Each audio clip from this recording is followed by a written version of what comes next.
How often do you pay attention to the world around you and notice the olive grey tone of gum trees, the smell of wattle in spring, or the sound of a currawong?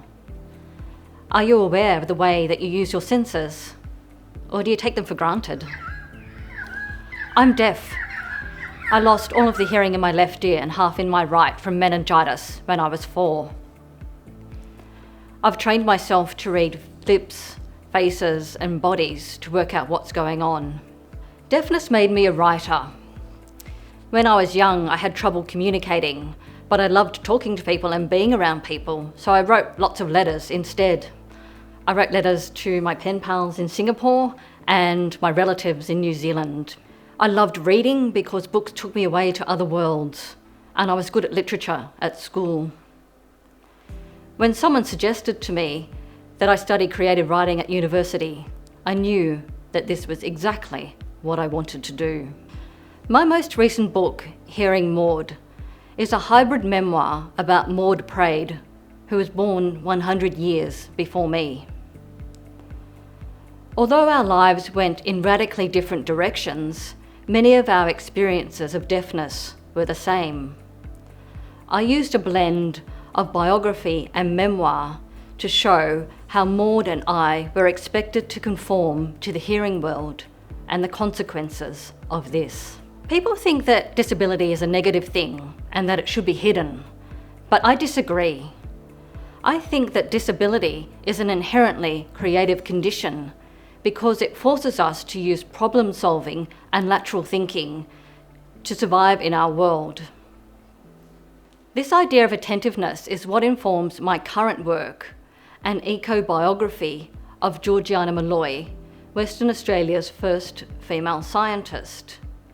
Where a biography is about a person's life, an eco-biography is about how that person's environment shapes their sense of self.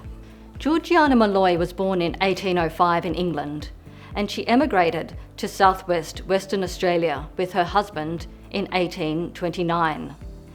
They were the first settlers at what is now Augusta, and the traditional custodians of that area are the Wurundjeri Noongar people. Southwest Western Australia is a biodiversity hotspot, which means it has an incredible number of species found nowhere else on Earth.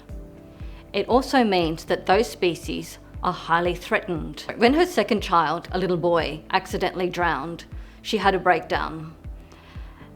And its son's death coincided with a request from a horticulturalist in England called Captain James Mangles to collect Australian seeds and specimens.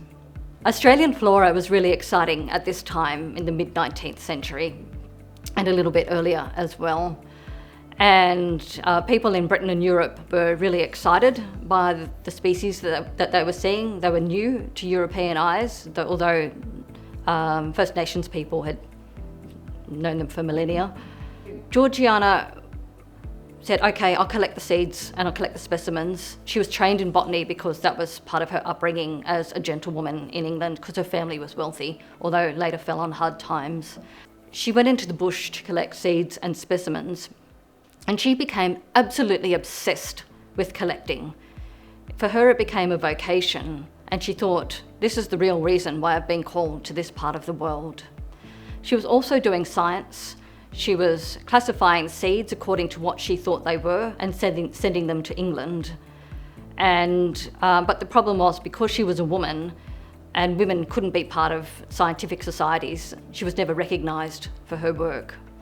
The book that I'm writing draws attention to her work as a scientist and also to her writing. When she was collecting the seeds, she also wrote letters to accompany them. She sent them to Mangles.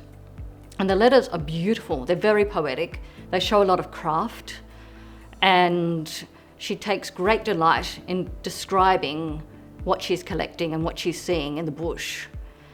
But because the letters were never published and they're still in archives, she was never recognised for her craft or for her writing as well. And that was quite common for women in the 19th century and earlier. They were writing all the time. They were writing letters, they were writing in their journals. But because these works were never published, they were never seen as literature. So I'm using Georgiana's story to show how plants change people's lives, because the plants that she was collecting from Mangles absolutely transformed her perspective on the bush. She'd previously seen it as quite a hostile place, and then she absolutely fell in love with it. So I'm trying to show that if plants can change her life, then we should be aware of how plants can change our lives. We all rely on plants for oxygen and sugar to stay alive, so if the plants die, we die too. I'm not the world's greatest gardener, but I do pay attention because of my deafness. And paying attention is a really critical skill that we all need to have during the climate and extinction crises.